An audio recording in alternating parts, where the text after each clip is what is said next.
right, everyone. Howdy. Friday night, Axanar Confidential. I'm here with Geoff Fagien, second unit DP on Axanar, The Gathering Storm. And I hope everyone's doing well. We're trying something new. We're using his fancy camera to broadcast. So if there's any tribbles in the works, blame him.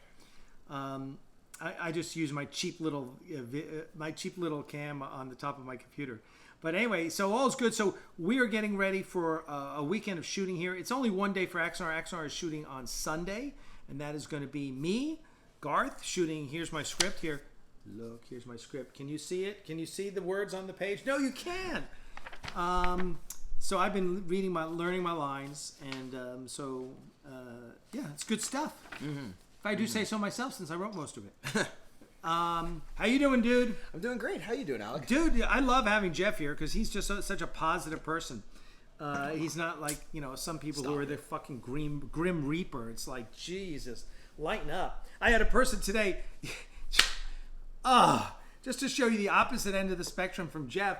I had someone today, you see, one of the things we're doing here, it leads into my next, our next frame here, which is, you'll see in the lower right and lower left of your screen there, that is some photos.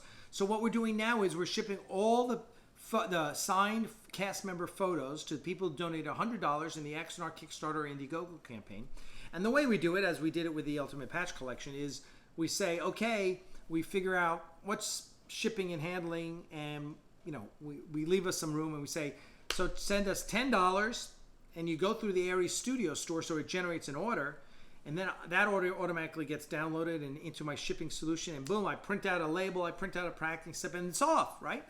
So $10 and you get your perk, right? Because we don't have any money.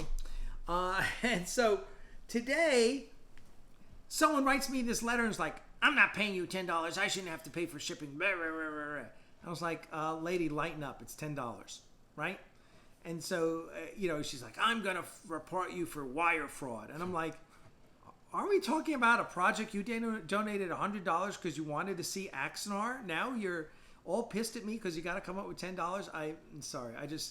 I don't get people. So anyway, but that's it. So if you donate $100, go, you should have gotten an email, because I email only the people who got the $100 rewards, because we're good that way. We have this. Okay, so there's you go. So what else is new? Okay, so, and then we got patches. We always have patches. We got some new patches. The Apollo patch came in. So I'm going to be putting this on the Aries Studio store, which is literally, we now have 7 ship patches. Holy crap. So it was 3 for the longest time. And then we got the Taval, and then we got Artemis, and who was one of the names for our dogs that we rescued. So Artemis has her own. I got to bring some patches for Artemis's new mommy, which is Lauren Osborne. She's bringing Artemis back to the shoot on Sunday, so Crystal and I can see her and love on her. She's so soft and fluffy, and it looks like almost all the dogs have gotten adopted now, which is awesome. I know, that's crazy. Great. It was like yesterday it was 6 of them were adopted, and today they're like 6 of them are going up north, 2 here and 2 here. I was like, damn good. They're like, they're asking us questions like, between Finn and Leia, who is the more rambunctious? But there a bunch of them are getting trained as canines because that's what they love doing. So that's a puppy update. Okay, so before we get into him and I just blabbing, I'm going to show you a little video we're about to launch, and it's going to give you. And meanwhile, we'll answer some questions. We'll look at all the comments while we're. Where's that? There we go. We'll answer all the comments while you're watching this video, okay? So this is the new Patch Codex video. All right, here we go. Hey everyone, it's Alec, and I am here to talk about patches.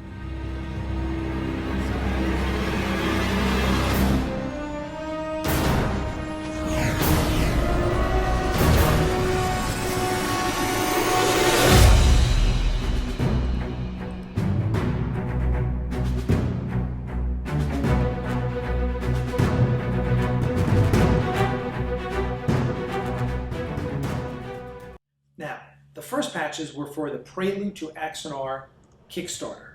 And the 3 patches we made for that are the USS Aries patch, the Ares class development patch, and the 5th Fleet patch. Now those were available in the Prelude to Axanar Kickstarter, which was in March of 2014.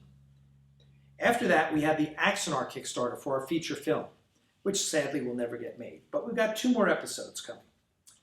So for that Kickstarter, which was in August of 2014, once we released Prelude, the first patch was the 1st Fleet patch. That was the patch you could donate for. And now there were stretch goal patches if we hit certain numbers, which we did. And those stretch goal patches were the 2nd Fleet, which is Vulcan, the 3rd Fleet, which is Andor, and then if you also donated in the Prelude campaign, so you donated in the Prelude campaign and then you donate again in the Axanar campaign, we sent you the Veteran patch, Veteran 1. This was the Arcanist campaign patch, okay? So yeah, so those were the patches from the Axanar Kickstarter. All right, so in 2015 then, we did an Indiegogo campaign. If you donated $35, you could get the 4th Fleet patch, which was Teller. And if you donated $50, you got Sam and Sonya patches, the USS Hercules and the USS Ajax. Okay. And then, originally it was if you also donated in the Axanar Kickstarter and the Axanar Indiegogo, you got the Veteran, but we wound up giving this to everyone who donated who got patches. So that was just a way of us saying thank you. Okay, so in addition to those, there are other patches that we've released. The first patch was the Starfleet procurement patch. Now this was kind of a fun little thing that we did right around the time of the Axanar Kickstarter. And it says Starfleet procurement, firepower through superior fundraising. So that was a little in-joke. It's a beautiful patch. I believe Thomas Marone designed this one. So there's that. Then what happened was a family's house burned down and they lost everything. And so we did a fundraiser for them. And out of that came the Starfleet Disaster Response Patch. And that was for the fundraiser for the family. I forgot how much money we raised, but it was really wonderful. We were able to help them out. So there's that. And then the other one was the Starfleet First Strike Squadron patch, another kind of fun little patch we did that was an add-on, and it says, wherever you go, there you are. And of course, that's a quote from Buckaroo Banzai. So there's that. And then the last of the patches is the USS Ares construction patch. And we did that for our Patreon donors over on our Patreon for Ares Studios. And finally, the Ares Studios patch. Now, the 2 new patches are the USS Artemis patch, which we did in honor of Interlude. And that is available through the Ares Studio store. And the one patch you can't buy is the Axanar crew patch. That patch is only given out to crew and volunteers on an Axanar shoot. And there you go. Those are all the patches we have made for Axanar and for Ares Studios so far. And they are all available on the Ares Studios website. So thank you very much and continue to collect those patches. Live long and prosper.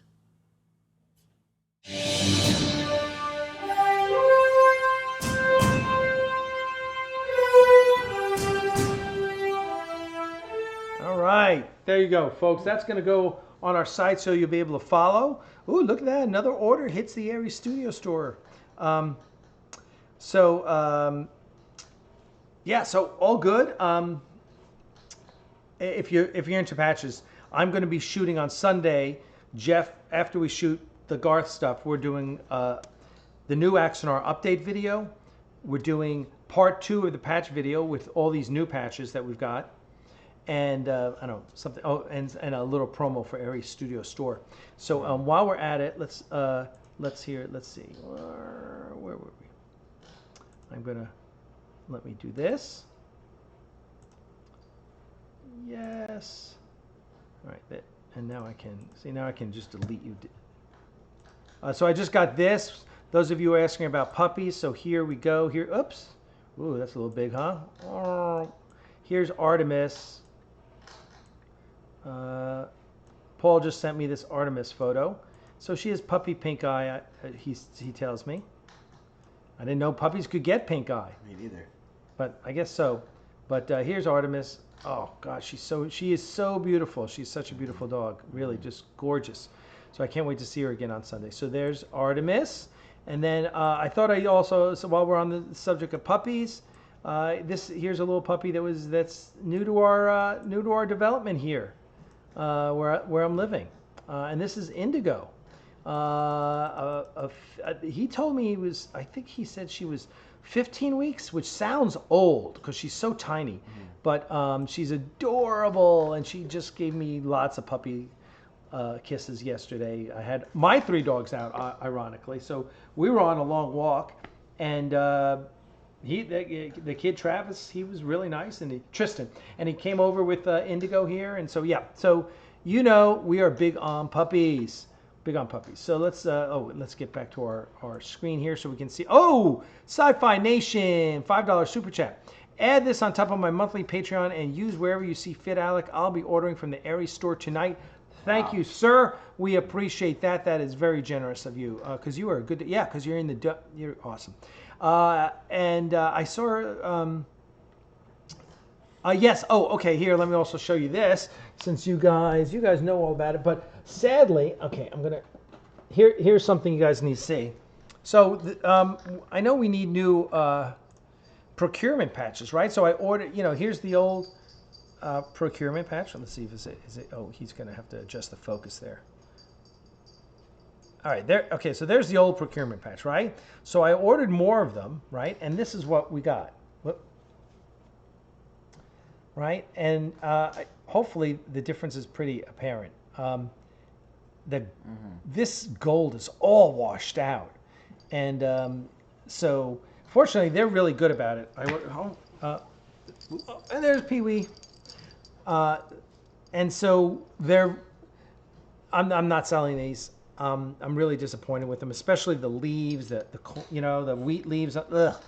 So they're remaking those. That's the third patch they've had to remake for us. But hey, we expect excellence, and so yeah, those patches they do not work for us. So anyway, so if you wanted the procurement patch, believe me, it's coming, and we'll have it back in the store soon. Yes, the Apollo patches and the Leonov patch are both available now, which you should. I'm sure you'll. Many of you have already ordered. Thank you. Let's see. Just checking out your comments here, and all the regulars here. Thank you. It's great to see you. I saw someone earlier, a new person. Let's see if I can find him again. We came in and said, "So where are we with the next episodes?" That's the easiest way to get shouted down because we hear that question like all the time. It's like, oh my God, you're obviously new, which is totally okay, dude, totally okay. And the answer is we are releasing this summer. That is the answer. Listen, we don't know how coronavirus is going to affect us. We're getting this shoot in this weekend, and I dare say, thank God we're getting it in when we are. Absolutely. Because the LA shoot is going to have to wait till after shit calms down. Yeah. And that is probably May, right? So, and who knows, they may cancel San Diego Comic-Con this year. Yeah, I've definitely been hearing that they're thinking about canceling it. Because WonderCon's got to be canceled. Yeah. Because WonderCon's next month, I think. Mm-hmm. So WonderCon's done. The thing is, if they don't cancel it, the city may force them to cancel. It may not even be their choice to cancel. So I mean, we'll see. The city. Yeah, well, the city owns the Orange County Convention Center. Mm-hmm. We're San Diego. San Diego Convention. Yeah. City owns San Diego Convention Center. And hey, buddy, how you doing? Yeah, he's such a good boy. So yeah, which would suck. Yeah. Which mean that we would be premiering this definitely at DragonCon. And they may wind up canceling Star Trek Las Vegas too, if that's the case, because that's only 2 weeks after San Diego. Oh, really? Yeah. Ooh. So it's going to be crazy. So all right. So there you go. There's the recent updates. It sounds like Lauren, who is Artemis's new mommy, has her hands full, and Paul Sturm here is enjoying every minute of it. Yes, how you doing, buddy? Do I get a kiss? All right, thank you. Pee-wee's very happy that all the puppies are gone. I think all our dogs are happy that they're like, back in the living room. We own the living room again. We have the house. Yes, exactly. They run all over the place now.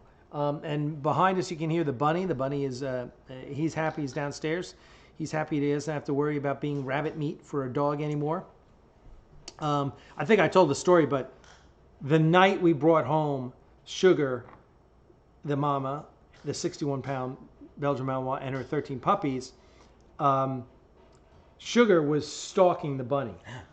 Literally stalking.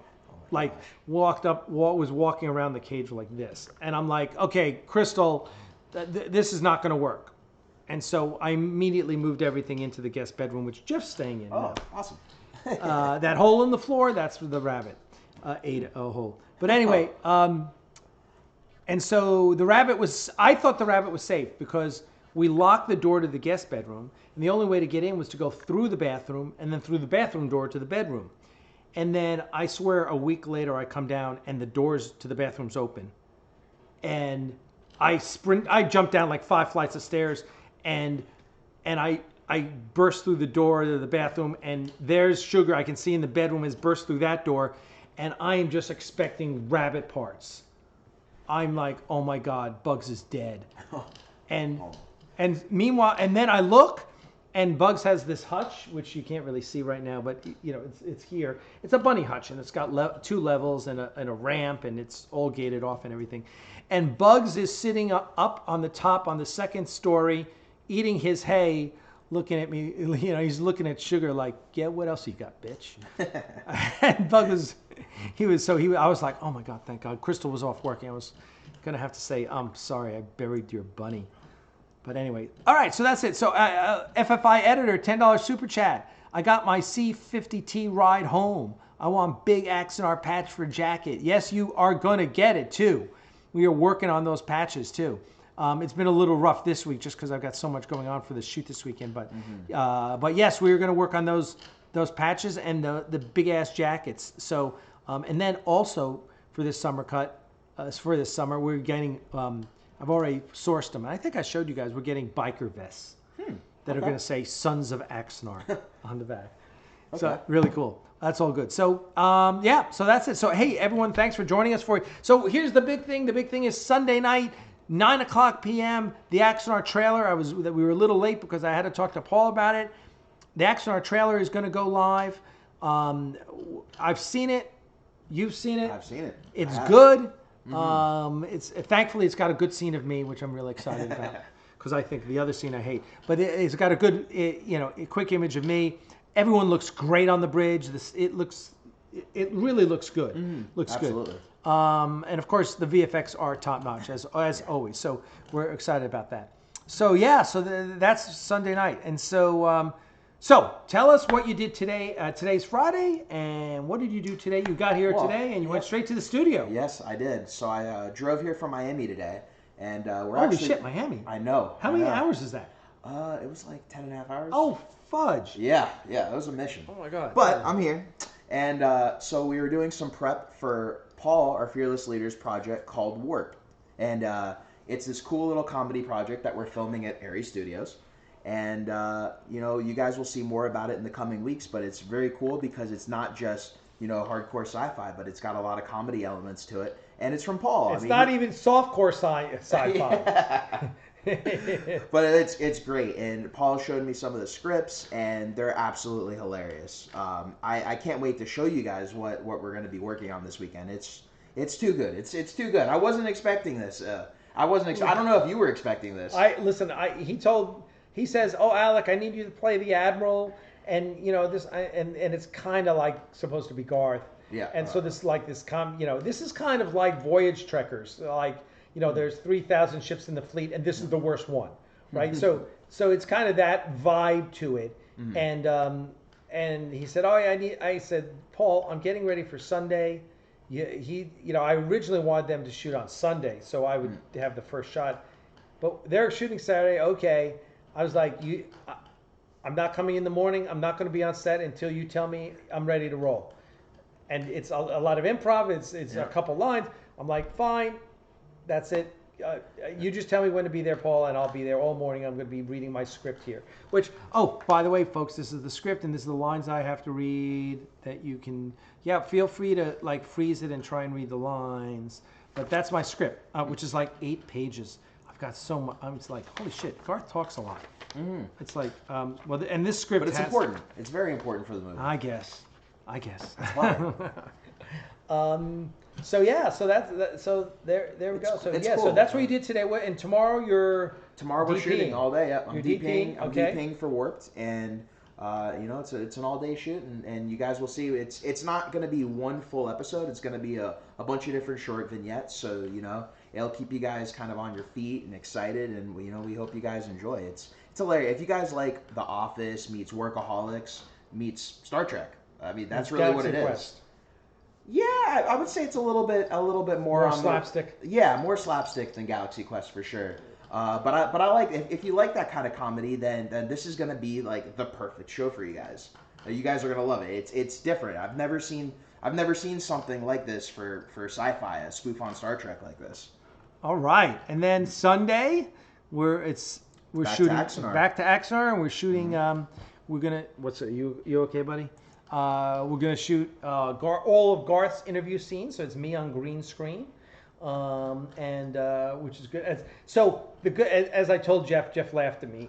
He thinks I was being a girl, but I was like, I watched what we shot in October, and I was like, oh my God, I was just not in shape. Listen, it's like we shot Prelude 6 years ago, right? So, and I'm 59 now. I was 53 then. So, it's like, okay, I'm not 53 anymore. I'm a little older, and he's too hard on himself. He's too hard on himself. I was fat. And anyway, so I've been working out real hard. Not real hard. I shouldn't say that. I've been dieting real hard for the past 5 months, and that's just a matter of just changing your lifestyle, right? That's really important. And so, what the good news is that I've got this app that syncs with my scale, and my scale is one of those crazy scales that it doesn't just tell you how much you weigh.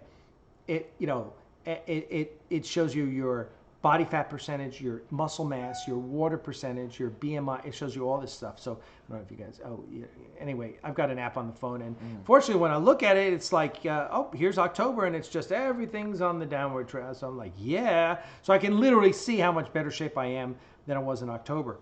And I'm like, okay, good. Now I don't mind, and then I was on the camera with Trey yesterday, and I turned to do something, and then I saw it, and I was like, oh, okay, I don't look as bad as I did in October. That's good. I don't have 3 chins. So yeah, these are the things you do. It's like, you don't care until you're an actor, and everyone's like, oh, you're Garth of Izar now, and I'm like, holy crap. This is it. And we don't have the money to de-age me. Well, that's not in the budget. What? The Irishman of Star Trek. Yeah, exactly. Exactly. Or the Marvel. It's like, can we get the one who did Michael Douglas to work on me here? Guy. Oh, God. So thank you, Lynn Marie says, Alec, you look pretty trim now. Well, thank you. No, Samuel Mum. Alec is an admiral in Warped, which is Paul's little spoof. I remain a captain in Axanar, fleet captain, but a captain nonetheless.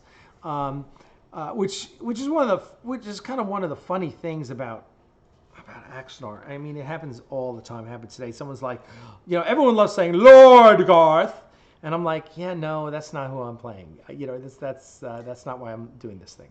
But I'm excited. Listen. 8 pages of script is like, oh my gosh. And it's not 8 pages of me talking. It's broken up. But still, this is the script with Paul's questions, because Paul's process is to actually play, and Christian did the same thing, is to actually play the interviewer and then ask you questions. So I'm not just reading. So I'll tell you one of the lines here. So at the academy, they always teach us about the first casualty of war. So I can memorize that line, and then and Paul and I can talk, and then I can riff on it and try and find a couple different ways to talk about it, right? Which, like yesterday, I was working with Dana on some just the video for the fundraiser, And so, you know, we would do things and he'd say, hey, you need to punch it up, or, you know, you need to be more passionate. Okay, and you can redo it. But what Paul does is puts a question in. So it's not me saying at the academy they always teach us about the first casualty of war. It's Paul as the interviewer saying, what do they teach you at Starfleet Academy? And so I'm really reacting to him. I'm not just pulling a line out of thin air and serving it up.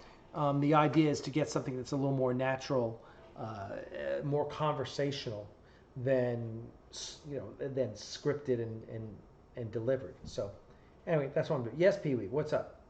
All right, so 10.5-hour drive. Wow, that sucks. Jeff's staying in our guest bedroom. Thank you for having me. You're welcome, dude. Sally Einat, the widow of Steve Einat, the original Garth of Izar, she was supposed to come into town with Linda Alexander, who wrote the biography of Steve Einat. They were here for our December shoot, which Geoff was here for. And unfortunately, because of this coronavirus, Sally called me last week and was like, Alec, I can't get on a plane with this. She says, I got a compromised immune system. I'm 83. And I was like, say no more. She felt bad. She was like, can we do it another time? I'm like, absolutely, we can do it another time. That's not going to be a problem. So the good news about that is that Geoff gets a bed to himself now. He doesn't have to sleep on an air mattress in my office. So that is good. That is good. That's good news. That's good. I felt guilty about that. I tried to slough you off on Paul and say, Paul, don't you have an extra bedroom? You got like 10,000 square feet in that mansion. And he's like, no. And I was like, okay, all right. Well, he's sleeping on an air mattress. So anyway, that's could be worse though. Could be worse. Could be worse. You could be sleeping on the floor. Exactly. Stogie sleeps on this sofa and loves it. Mm-hmm. Good old Stogie. Yeah. So hey, Stogie, I know Stogie's out there somewhere. Stogie. So hey, things to talk about. Also, we also, since it comes into mind, the coffee tumblers, the gold metal laser etched USS Ares logo coffee tumblers are in the Ares Studio store now. They just got shipped from China. I don't know how long it's going to take them. In fact, they sent me a message today. I'll have to look it up. So those are, and I took they're on sale on pre-order. They're on sale for $5 off. And I will say they are pretty cool. Did you see them? I did. They look really nice. Pretty nice. They look really nice. Yeah, I can't wait to get my hands on one. I can get rid of this boring silver one. And I've already got to send them out to Trey and his wife because they're, irreverent coffee drinkers. Matter of fact, I got a big thing. I actually tried stocking up. I was like, oh God, we got to stock up. I said, I got one of the big tins. Okay. And I just got the Kroger house brand because it was so freaking cheap. I mean, when you figure it out, it's like a quarter of the price. Now, the last time I did it, you were here when we got the McDonald's coffee, right? Yeah. That was not good. This time I got the Kroger coffee, and it's not bad. Okay. Yeah, it actually wasn't bad. So, what do you? Oh, Pee-wee's digging a hole. It's not bad. You always worry about house brands that they're buying the really cheap stuff, which I'm sure they are. But this one wasn't good. So you tell me what you think tomorrow morning. Okay. Remember. Fill up the five. I promise. Five cups. Trey, motherfucker. Trey makes 5 cups and drinks it before I get downstairs, and I have to make more. Love you, Trey. Okay, let's just check out some of the comments. Sam Munn says, "Why is he not sleeping on the couch you were sitting on? It looks comfy." It actually is a real.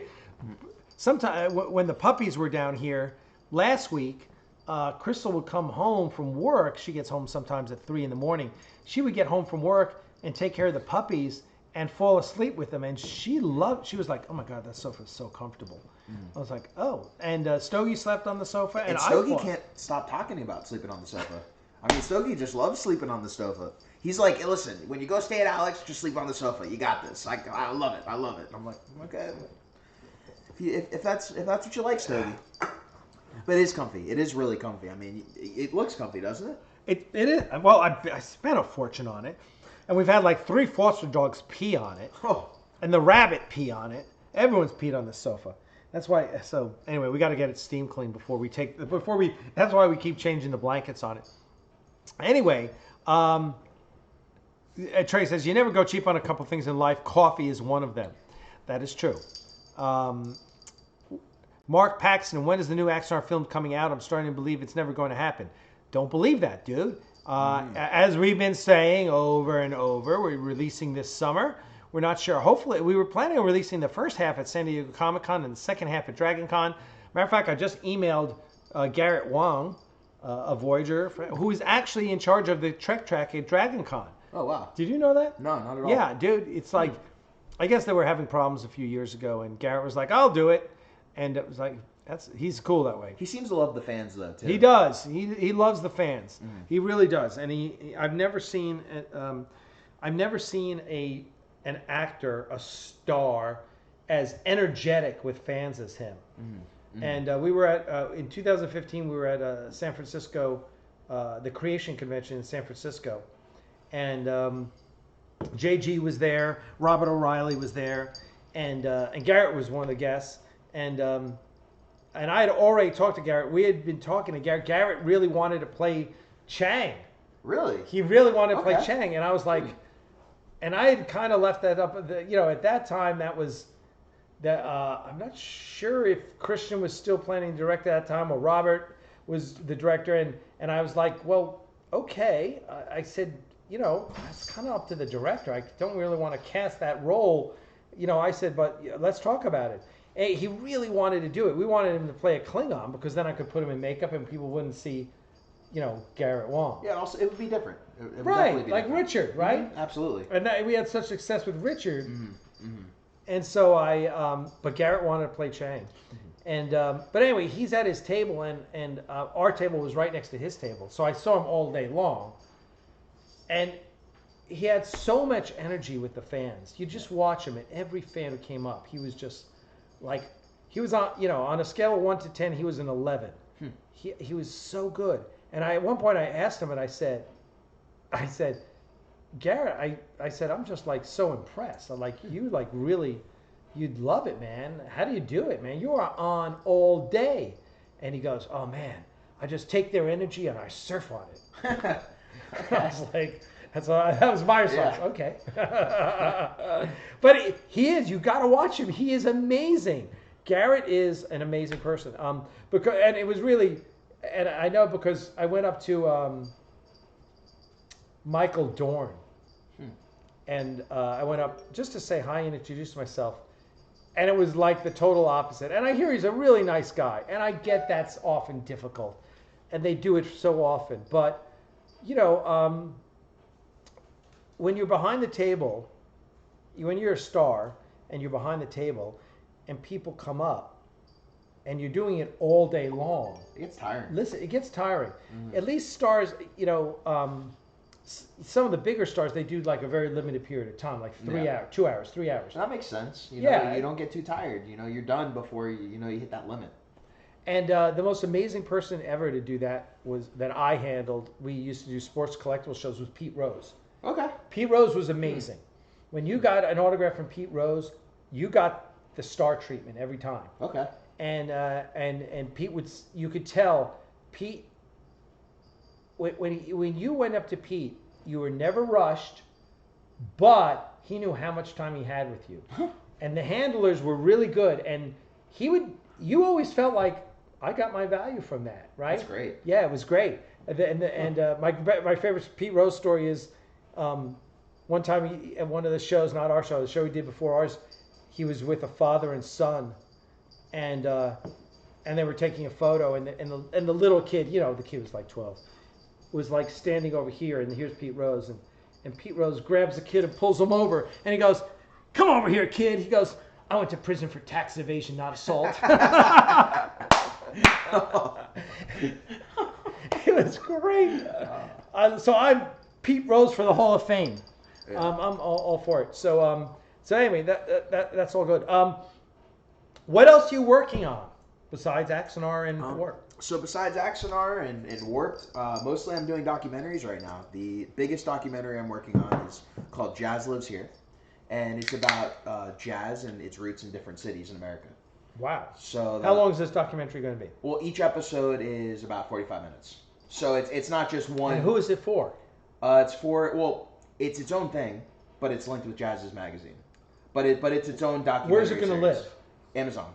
Oh, really? Yeah, absolutely. Fuck, And, that's and, awesome. and if you subscribe to Jazz's, you don't have to have Amazon, but that's kind of where it's linked to Jazz's magazine. Gotcha. But it's really cool because I get to meet these really interesting people that I had no clue had such heavy roots into jazz. From the scenes in Miami to the scenes in New York, in New Orleans, and in California. Damn. It's really cool. It's really cool when you see guys like, especially like Brian McKnight, or I don't even know if you knew Molly Ringwald. Yeah. Was a jazz musician. No. She still is. Really? Yeah, she's a singer. Wow. Yeah, and it's people that you would not expect. I don't know if you know John Benjamin. He's like a comedian who did like a bunch of shows like Bob's Burgers. Oh, okay. He did a jazz album. Does not know how to play jazz. And that was like the genius behind it. It was the first comedy jazz album I've ever seen because Oh he my doesn't know God. jazz at all, but he wanted to do a jazz album. But the one big guy, Seth MacFarlane, he did a jazz album. Really? He did a jazz Yeah, album. but he's incredibly talented. Yeah, he is. He is. Seth Absolutely. is just crazy talented. But it's interesting when you see all these people and they have such heavy respect for jazz because it's such a classic medium that Oh my not a God. lot of us really think about.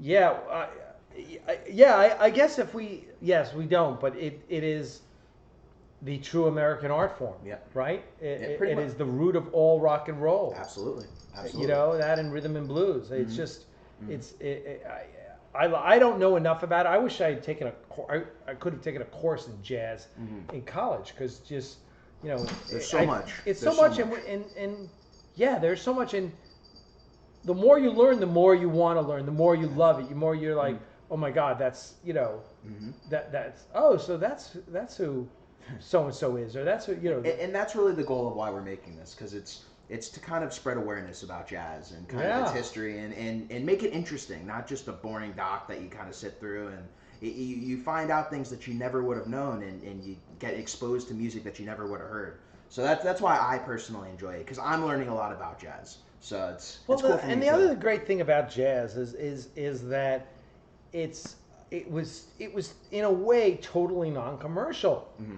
Unlike today where everything's about dollars and back then these guys were doing it because they loved the art form. That's what it was all about. It was all about that art form. I mean, and even today you see some of the really big, even the rappers, and I'm not huge into rap by any means, but I have a lot of respect for guys like Kendrick Lamar, who he has the biggest guys in jazz play on his albums, and you would never know because it's not like they push it. But God bless them. It's great to see. You have is people great from to all see. over the spectrum Because they play on it. respect. Absolutely. Yeah. No, when you have that, that there's something about that. It's in anything, in sports, the same way in sports, right? Where it's amazing how like kids coming up nowadays in whatever you name the sport and they don't know who the Hall of Famers are, right? It's true. And it's a shame because there's such legacy there, but it's nice when you can access those people into and others. There are other artists that have done that who will always try and bring other. Absolutely, and there's musicians way more are bigger on that, I think, than anyone. The musicians tend to have much more respect for the legacy than any other sport or art form or anything. They always seem to know their roots. Absolutely, but that's also because music is so timeless. I would agree. Right? It's we can't go back and watch the 1935 World Series. It's really tough to access that. But the music that was played, in the 60s, we're still listening to. The 80s are still hot. Yeah. Thank God I grew up in that time. That was that was my time, was the 80s. So I think so. So God bless musicians for that. Absolutely. Well, okay. What else besides jazz is? Other than Jazz Lives Here, I'm working on a wakeboarding documentary as well. It's pretty much all documentaries. Most of what I do is documentary based, just because I'm from South Florida. I grew up in the greater Miami area, and it's not Georgia, it's not LA where you work on movies all the time. But there's a huge scene for documentaries because there's so many stories to be told.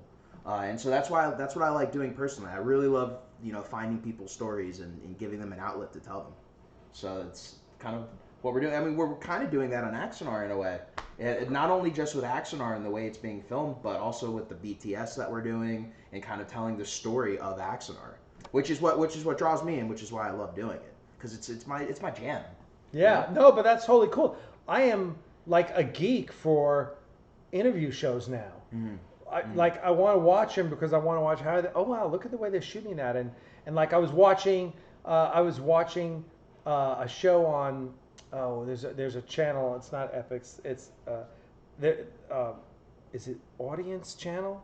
And it's a new channel that we have on our TV. And anyway, there was an interview, and it was Dan Patrick and Rick Eisen from ESPN. Okay. And they had them. So it's just them talking, right? But they had them set up. Look, face in two chairs facing each other, right? You know, at an oblique angle, right? You know, but facing each other. And the way they were shooting him, so they were shooting Eisen over Patrick's shoulder, but you could see Patrick's head.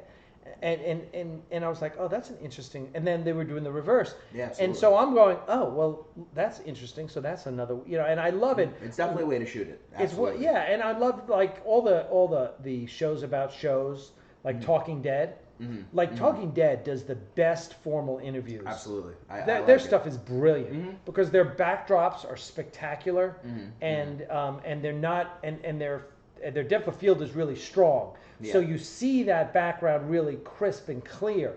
It's not diffuse, and it's not on green screen. And so that, and then I've been watching the Ready Room with Will Wheaton, and I'm not a fan of that show because all of his stuff is scripted. Well, the Ready Room. Yeah, the Ready Room stuff is scripted. Yeah, right. Yeah. So I feel like it just all feels canned to me. But then they switch to the interviews with Kurtzman or Siobhan or whoever, and it's really good. And it's cool. It's cool to be able to see kind of this behind the scenes view that for years we've never been able to see. Like, you used to watch Star Trek Next Generation or even up to Enterprise. We would never see the behind the scenes. No. We'd never get to talk to the showrunner, or not talk to them, but we never get to listen to them and hear their side of why they chose this storyline or this actor. I personally like Picard. I love it. And love it. They actually have a podcast. I listened to it. And I was listening to it on my way up here today because I haven't caught any of the episodes, but I heard about it. And it was so great to hear certain things, like certain actors, they had zero plans on, using at all. Or they used them for an episode, like Peyton List. She was in an episode and all of a sudden she's been in the majority of the episodes, and that wasn't planned. Which one is she? She's the Romulan, the main bad guy. The main bad guy right now. Yeah, and she was a few episodes, and that was it. That was the plan, and they really liked her performance. Good. Yeah. Her performance is great. Yeah, I love Picard. Wait, you haven't seen it? I've seen Picard. I haven't listened to the podcast. Oh, okay, gotcha. Yeah, okay. So I love Picard, and I think I haven't listened to the latest podcast, but I'll have to do that. But yeah, Picard is awesome, and one of the things we're going to do on Sunday is a video that I want to do, which is I'm going to go totally against the grain with some of the Star Trek YouTubers out there. I think Alex Kurtzman is doing a good job. And I'll tell you, here's why I think he's doing a good job. People are like, oh, Discovery sucks. But okay, you tell me the Star Trek that the first 2 seasons didn't suck outside of TOS. That's true. Which were the strong seasons were the first 2. Yeah. TNG, first 2 seasons Horrible. are almost unwatchable. Yeah, pretty bad. Deep Space Nine, the first 2 seasons aren't bad. They're just not great. Right, I agree. Voyager, get the fuck out of Kazon Space. That was so, oh, Jesus Christ. Enterprise, 3rd season's the first decent season. 3 and 4 are great. And 4 is amazing. And 4 is amazing, right? So why are we not giving Kurtzman the due for the first 2 seasons of Discovery being mediocre? Now, season 1, I was not a fan of. But he also wasn't the showrunner of season 1. I agree. I think that's part of the issue. Yeah, I think he was the Rick Berman of correct. Right? I think their issue is they had too many hands in the pot. There was many people trying to make too many decisions. And I think you saw the results of that in a bad first season. I mean, there were certain parts of season 1 that I liked, but overall, when I wasn't amazed with it. When I went into season 2, I'm like, this is a huge improvement. Huge improvement. Yep. Well, and I'll tell you another thing. This is great. Here, people will say, "Oh, the Shinzon was a copy of the Ares." Well, okay, the Shinzon looks like the future version of the Ares, granted. But who designed the Shinzon? John Eves. Well, the ships that the Ares was based on are designed by John Eves. They didn't rip off the Ares any more than I ripped off John Eves. It's like, hey, we like ships with underslung nacelles and a saucer, and they're all going to look the same. So that's not it. And people are like, oh, well, they did the Klingon War. Oh, yeah, well, they may have ripped that off from Axanar. We don't know. Who knows? Maybe they did. Maybe they didn't. But they also quickly left that. Yeah, they did. The one area that I can absolutely say Axanar affected Discovery was they made in one episode, they have a list of the greatest captains of Starfleet, and Garth was not on there. Oh, okay. Now, that's impossible. That is a willful decision because Garth was Kirk's hero. Everyone knew he was the greatest captain up until Kirk. So, and now where Axanar takes place before where it would have been in Discovery, right? Yes. Okay. Garth so that is totally before makes sense. that time. Before that time. So they can't say that without having done it on purpose. They purposely left Garth out because of Axanar. Because they didn't want to go. And okay, that's whatever. That's not my call. That's CBS's call. But that's it. But anyway, I think it's fun. But getting back to it, I love Picard. I love it. I think it is fantastic. I just saw the latest episode. You saw the latest episode? I did. I mean, it was strong. It was really strong. And there's a lot of haters out there, but even with Discovery, if it was really that bad, they wouldn't have greenlit season 2, 3, and be filming them back to back with both shows. They're filming season 3. What is it? Season 4 and 5 of Discovery are being filmed back to back, so there's not as big of a delay anymore. Season 2 and 3 of Picard are being filmed back to back, so there's not as big of a delay. There's obviously a lot of people watching it, and a lot of people enjoy it. And you guys will get a kick out of this, but I actually heard from someone on Picard, from the new season of Picard. Wow. And asked me a question, which I can't talk about, and was very gracious, telling us what a great job we did on our bridge.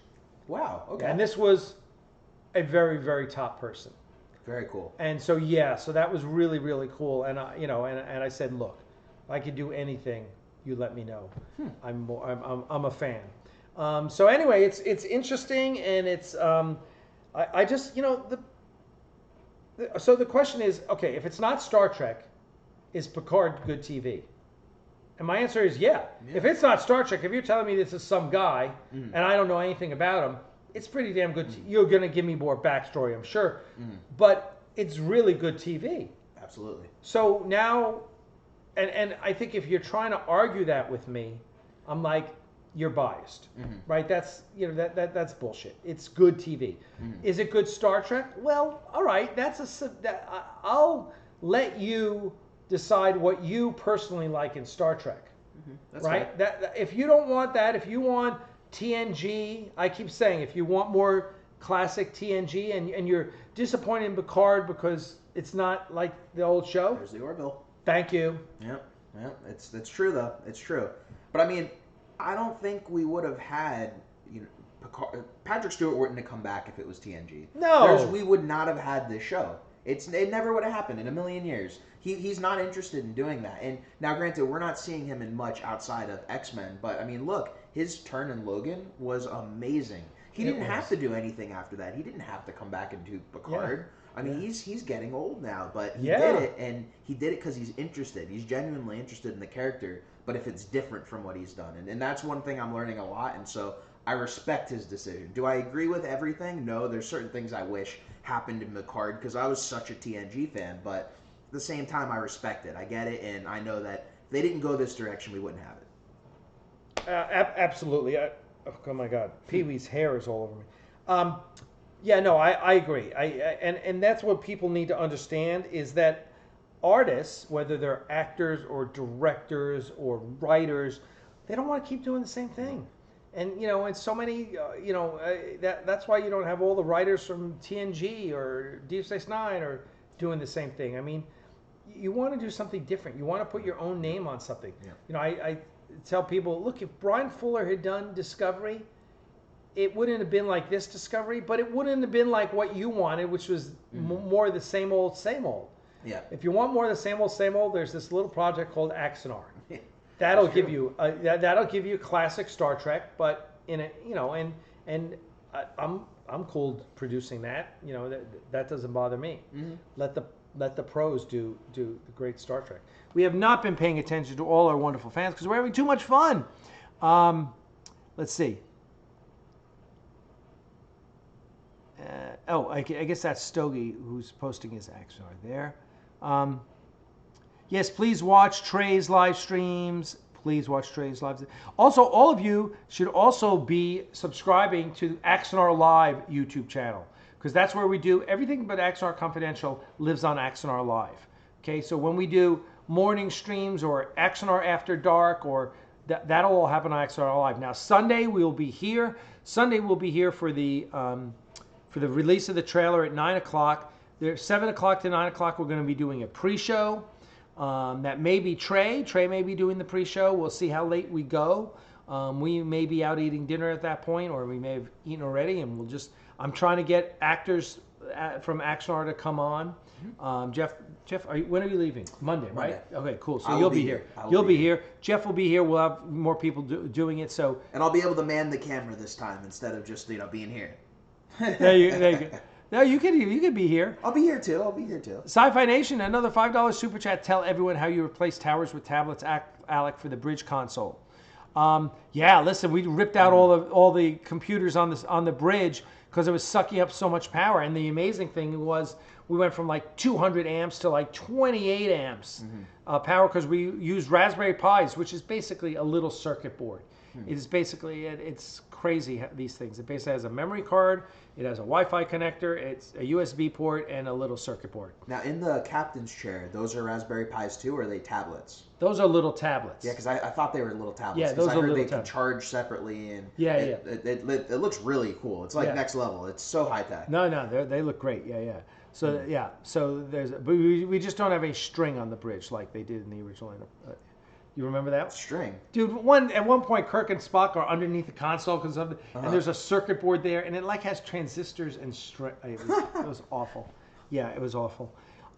We try and forget that. So anyway, as we got 2 minutes left because we have to wrap this on time because I got to work. I got to call Paul up, and Paul is going. So anyway, Sci-Fi Nation, I hope that is a sufficient enough story for you. Let's see what else we got. But I hope you guys stay tuned, especially to the Meta Studios channel, because you guys will see more of Warped, which I got to wake up early for tomorrow too. Yeah. We got a nice early call. Oh my God. I have a nice early call. Yes, you do. You're at a normal time. I'm gonna go to sleep with my script tonight, and then wake up and read the script some more. Make sure. Geoff, did you have a chance to go by the studio and get an idea for your shots for this weekend? Sorry if the question has been asked. Yeah, Trey. Yeah. That's what I did today.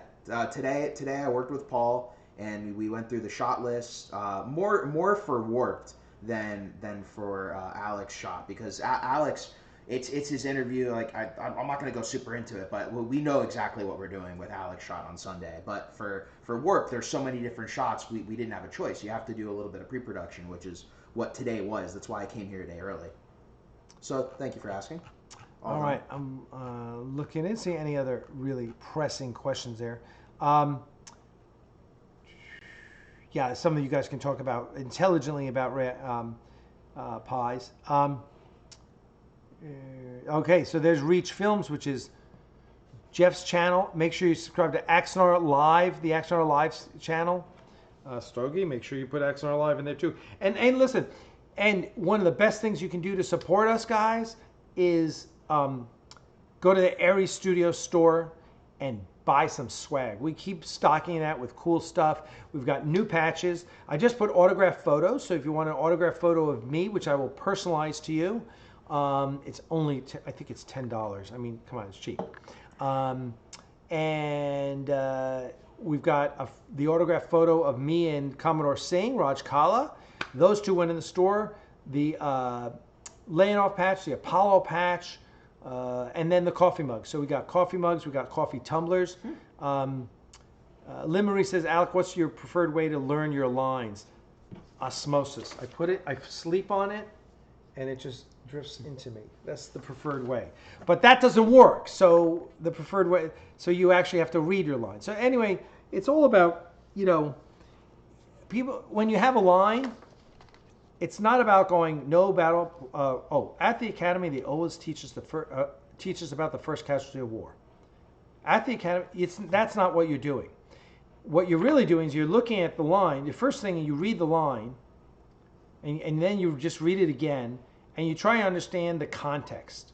Mm-hmm. What's the context of the line? What? And then you're trying to understand the emotional content of that line, and you'll underline certain parts of it. And then so it's real. Once you can get the, why would I be saying this? Okay, and what am I thinking of when I'm saying this? And once you can get that, you kind of anchor it emotionally in you, right? And you still haven't learned the line. You still haven't memorized the line. There's almost a difference between learning a line and memorizing a line. So learning it is learning. If a person said this, I could say Geoff Fagien is the best fucking DP in the world. All right. Now, if I said that and meant it, it would be because something happened. Right? It would be because we were on set and he came up with this idea, and that is like seared in my, oh my God, he saved the shoot. So if I say that, if I'm just going to be conversational, say Geoff is the best freaking DP in the world, I'm saying that, and the conviction comes from something that happened. So now, if I didn't have that, and so say I'm reading the line and it says, and I say Travis was the best captain in Starfleet. Right, that's the line. Travis was the best captain in Starfleet. I could anchor myself to the way I feel about Geoff, and go, okay, so the way I feel about Geoff he's so damn good at what he does. He saved my ass that one time. Right, I can think about that, and then what you do, you just start to build connections to, okay, so, and how would it be if I felt that way about Travis, right? And so you build connections to the line, and then so for Travis, it's like, Travis is the best freaking captain in the fleet. So saved my ass that one time. And what happens is you're not just reiterating a line and trying to act. You're bringing an emotional context to it. All right, so there you go. Mm-hmm. And I'm not even a pro. This is just because I've taken classes with some of the best acting coaches in LA, and this is what they taught me. It doesn't mean I know how to do it. I'm always like terrified on set, and it's like, I just want to make sure I don't embarrass myself. That's the bar that I'm trying to hit. But there you go. Those are the kind of things. So memorizing your line is just part of the process, right? And that's why it's a time-consuming process. So there you go. Mm-hmm. Richard Hatch told me that in his acting class in I guess it was Santa Monica or Malibu when he was younger, he had an acting class, and at the acting studio there was a sign above the entrance, and the sign said, "No acting allowed." And that gets to the point. It's not about pretending that you're doing, it's about really feeling it, really being there. And early on, I couldn't get that. And it took me a long time to really get that. All right, Axanar Comics, get Alec to understand the behind stuff was BBC's start with Doctor Who and Torchwood to build the fan base. Yeah, I love that stuff. Donnie Pearson, thank you so much. Okay, we are going to wrap it up. Mm-hmm. Let me just see.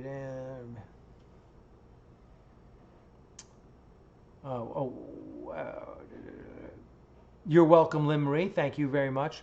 All right, listen. Thank you all. We want to say thank you. We want to give you guys all. Let's see if I can find it here because I don't. Give you guys all Vulcan salutes. Where's my Vulcan salute? There it is.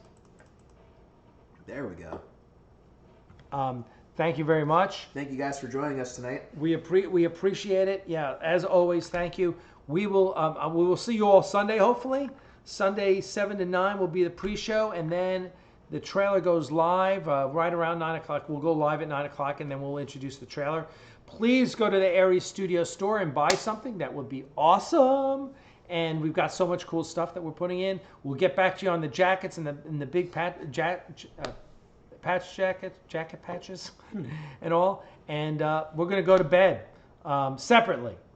I don't want. Crystal will have words otherwise. So thank you all. We appreciate Trey. I want to say shout out to Trey McElwain, who is my brother in this venture, this live streaming venture, and Stogie, who just did 2 video edits for me and is going to be editing video this weekend. Thank you, Stogie. We appreciate all you guys, and we appreciate all our regulars who come out every Friday night. And we will see you guys on Sunday. All right? Good night, guys. Live long and prosper.